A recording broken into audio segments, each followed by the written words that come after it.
If you're making seven figures in your business, you're probably paying way too much in tax. And with December 31st approaching fast, you have less than 90 days to implement strategies that could save you six figures before the year ends. Look, I've spent the last 6 months deep diving into advanced strategies that some of the top CPAs and tax attorneys recommend to high income business owners. And what I discovered is that most seven figure entrepreneurs are leaving a ton of money on the table simply because they don't know these five specific strategies exist. In this video, I'm going to break down the exact playbook that could save you $100,000 or more in taxes, but you got to act before December 31st. And if you're not making seven figures, honestly, this video probably isn't for you. These strategies are specifically for high-income business owners who are serious about keeping more of what they earn. All right, let's get into it. Okay, so now I'm going to break down my Q4 playbook in a lot more detail. And these are the five strategic plays that you probably would have done in 2026, but you should do them right now. And the five plays are maximize your retirement contributions, expense acceleration, start taking expenses now instead of next year, optimize your entity structure, take bonus depreciation now, and take advantage of capital loss harvesting. So let's get into it. So the first move you want to make is log into your retirement account and make a contribution. So here's something that most business owners completely miss. At the IRS, they actually want you to save for retirement really badly. They've created these accounts, a lot of different ones for business owners or high paid individuals, and you might as well take advantage of them. They'll let you write off massive amounts of money, sometimes up to $69,000 per year. Now, look, I know a lot of people have different opinions on this. They want to be against retirement accounts. They think 401ks are scams and they prefer brokerages and cash accounts. But it's really tough to find such easy, low hanging fruit when it comes to tax savings. But here's the catch. Most people think that your regular IRA or your 401k, you can only contribute up to $6,500. But that's the 101 version. And today we're going to talk about the 401 version. And if you're a seven figure business owner, you have access to retirement vehicles that W 2 employees or lower paid individuals don't have access to. And most people don't even know these exist, honestly. So think about this like a SEP IRA. You can contribute up to 25% of your compensation or $69,000, whichever is less, and slash your tax bill immediately off that amount. You can also take advantage of a solo 401k. This is you can contribute as not just yourself, you can contribute as the employer. 23,000 on the employee side and up to 25% of compensation on the employer side for the maximum impact. So you can double dip for this one instead of just contributing once into that account. And if you're over 50, great news. You can add even more of a bonus to this as a catch up. $7,500 there, bringing the total to potentially to $76,500 in tax deductible savings right now that you can do today. And look, let's look at the math on this one so you get a better idea of what this means. So let's say you're in the 37% tax bracket, one of the highest ones there is. A $69,000 contribution could save you over $25,000 in taxes. And that's just this one strategy that you can take advantage of. Now, the critical deadline for this is December 31st for most contributions. You miss it, you miss out on potentially tens of thousands in tax savings. This is probably something that you're taking advantage of throughout the year and you're making contributions. But if you have the cash and you're able to do that contribution now, do it now. Don't wait till next year. Obviously, you can get some additional appreciation as you sit in stocks longer, you'll appreciate more, but take advantage of it now. The tax savings is well worth it for this. So the second move that I would make is take expenses now. Don't take them next year. This is something, again, a lot of people overlook it, and it's called expense acceleration. And it's basically just strategic timing of when you pay for things. And here's the thing, the IRS doesn't care when you pay for something, they care when you incur the expense. So if you know you're going to need new office equipment, you need new software subscriptions, or you need professional services, why not pay for them now in December or November even? And let me give you some examples of what you can accelerate. So you can do office equipment and technology. You're planning to upgrade computers or office furniture in Q1, maybe buy it now instead and take that deduction this year instead of waiting. You want to get annual software subscriptions. Switch from the monthly to the annual payments. You get a lot of discounts. A lot of vendors offer nice annual discounts, and you can accelerate the deduction. That's a double benefit. And you get to use the software in the future, so it can make your business more valuable. You can also use professional services. So if you work with consultants, lawyers, or specialists, prepay for their services now that you'll need in the coming months. You still get the services next year, but you can take that deduction this year and it just pulls it forward.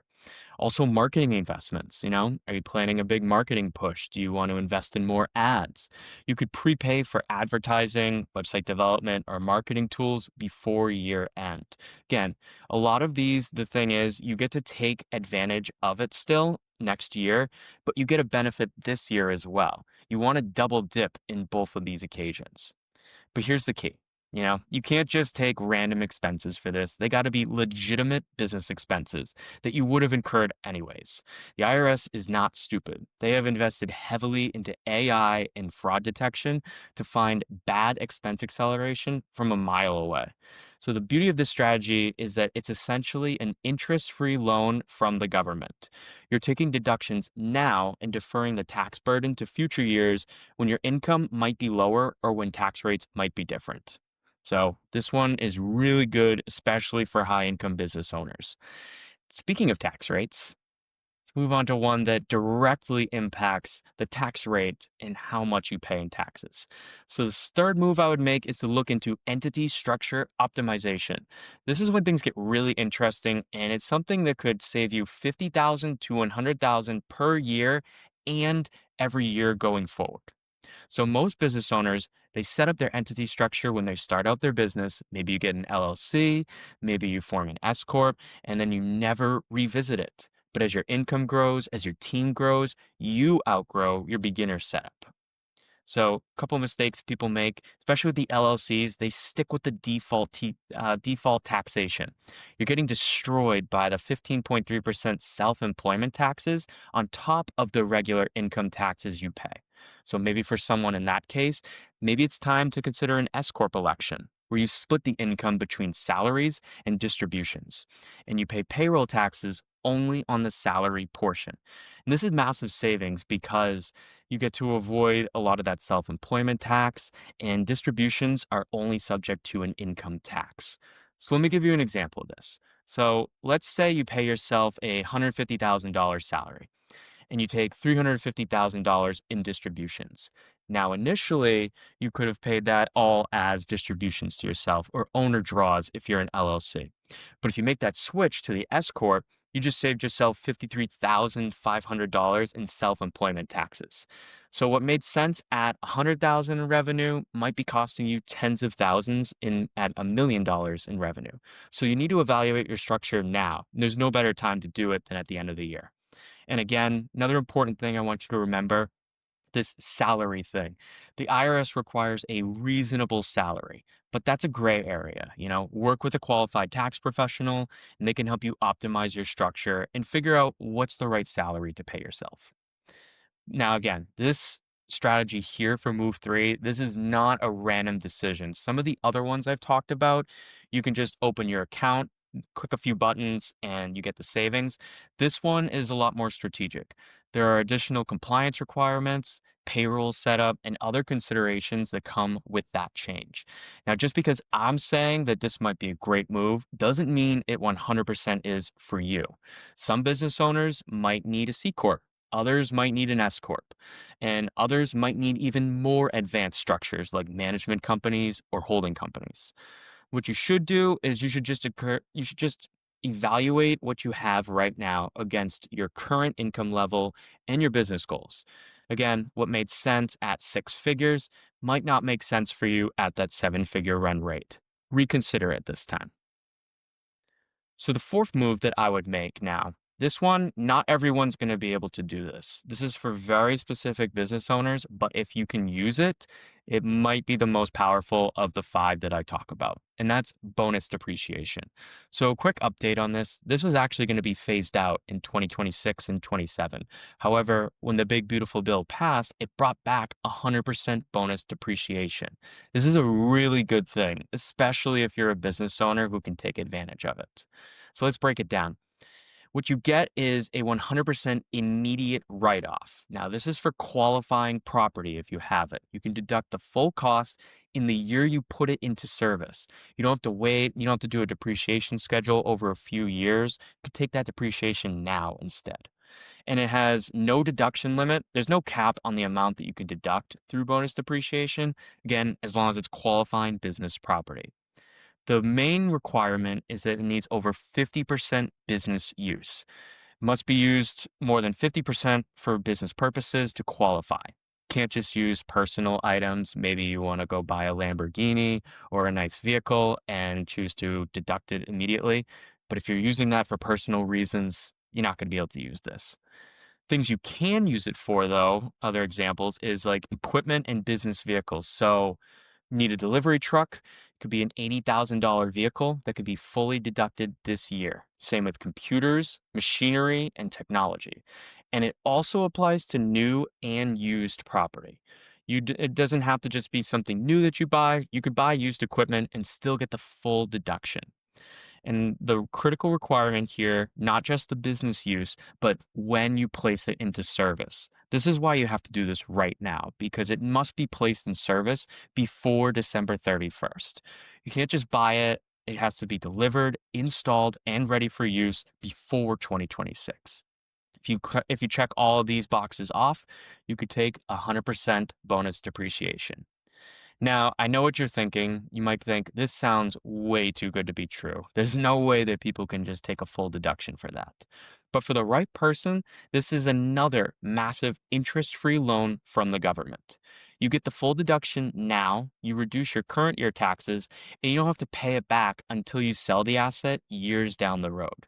If you have a legitimate business need for equipment or vehicles, time those purchases now for year end. You still get the use next year, but take those savings now. So the next one, this deals more with capital gains and if you have investments. So fifth move and final that I would make is to use tax loss harvesting. So if you have investments that are outside your business, maybe you have a stock portfolio, you own some rental property, or you have crypto in a holding wallet, you could have a year-end opportunity that most business owners completely ignore. And it's called tax loss harvesting. And it's basically selling losing investments to offset gains from the winners. So here's how this works. So the first thing you want to do is identify your gains. So look in your accounts and calculate the total gains for the year from all of your investment sources. Next, I want you to find offsetting losses. Sell those losing investments to offset the gains from the winners you identified in the first part before December 31st. That allows you to maximize the benefit. If the losses exceed the gains, you can deduct up to $3,000 against ordinary income and you could carry forward the rest. The only thing I want you to remember is wash sale rules. So when you sell that security, you just can't repurchase the same exact one within 30 days.